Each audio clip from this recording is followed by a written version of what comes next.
You are listening to The Diary of a Wannabe Writer, presented by Richard A. Boxshall, in which I chronicle my life and attempts to become a professional writer by, doing some writing, daily, hopefully. Hello, it is Sunday the 1st of December 2024, and you are listening to The Diary of a Wannabe Writer. And I've no idea how I did it, because today was looking like it was going to be another really unproductive day. And I think it might have been the thought, because I've kind of committed to doing the podcast daily until I hit the 23rd and show 200, where I'm going to give myself a break. I kind of didn't relish the idea of coming on today and saying, oh yeah, I haven't done anything.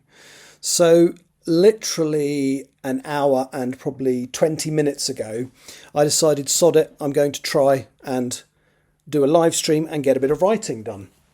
Now, so I started chapter 38. I've written a scene.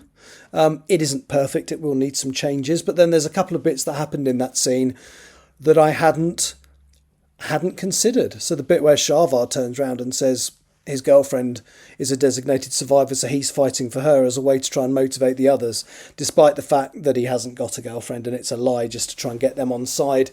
I don't know where that came from, but I was quite pleased with that. The next scene I write is going to be quite tense as well, because it's going to be the moment where Claire is brought up, the entity is transferred into her, and then they cut off communication with the tree, so Claire can't return to the tree.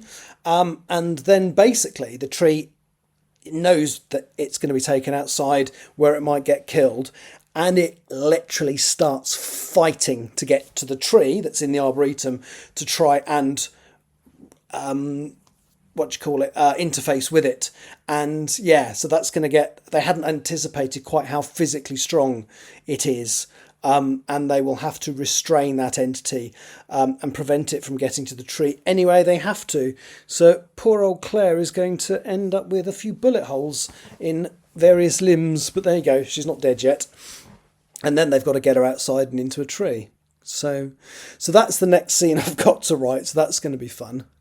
And then it's literally going to be everybody bundling around. I haven't quite figured out, because to be honest with you, my original plan was that people like my main characters were going to be in the centre of the bundle of people going outside to try and get Claire to the tree, so they would be the last ones to die. But actually, it's quite right. At that point, Ronnie has realised that to convince them they're not just being used as bullet fodder, the least important people need to be the ones on the outside that are going to get picked off first. And the reality is, at this point, when all of the people from the Alpha site are the people that were there to help make the future happen, so the designated doctors, farmers and all that, at this moment, she and all of my main characters are less important than them. So that wasn't in my plan, that's just happened. And that's going to make things a bit more complicated, because they were all supposed to survive except one, and I don't see how that's going to happen now. So, thanks, Ronnie. You've just made me kill a load of characters that I wasn't planning to. The reality is they won't all... Yeah, well, I'm just going to have to wing it and see what happens. But, yeah. So, yes, a much more productive day than I thought I was going to have. I'm going to try and do the same tomorrow. I will just come on for an hour, plus sort of preamble and podcast, and see how it goes. Right, I've got 2 minutes left to kill of this podcast, so apologies to my people who've been watching the live stream. I'm going to quickly talk about this lovely book I've just read. It's called Before the Coffee Gets Cold, and it's by a Japanese writer called Toshikazu Kawaguchi, and it's a little time travel story within a little coffee shop. And if you've not heard about it, so it's called Before the Coffee Gets Cold, and it's this coffee shop. Oh, excuse me, Alexa, stop. This is a reminder. Alexa, stop. Don't remind me that the Archer's on in front of people. That's embarrassing. It's a story about a little coffee shop where the patrons, with a very strict set of rules, can time travel. And they have to stay within the coffee shop when they time travel. They can go to the past or to the future, but there's really very little point going to the future, because if you want to meet a particular person, there's no guarantee they'll be there. Whereas if you go to the past, you know that the person you want to talk to has been in the coffee shop, and it has to be someone that's been in this coffee shop at some point, because you're not allowed to leave your chair. If you do leave the chair you're sitting in when you travel in time, you'll effectively break out of the time bubble and return to the modern day.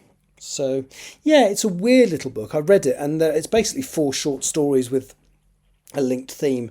So the first one's about a lady whose boyfriend finished with her very, very suddenly, and she feels she should have argued her case more and fought it a little more, and so she wants the opportunity to go back and have a conversation with him, despite the fact she's been told that, it's not like you can go back into the past, change the past and come back to an altered future. That cannot happen. All you can do is have a conversation. When you return to the present, nothing will have changed, because it doesn't work like that.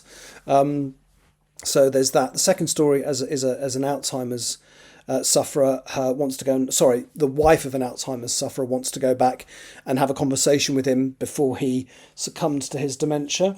There's a girl who has just lost her sister and had basically been avoiding her for the last 10 years, wants to go and actually have a proper conversation with her.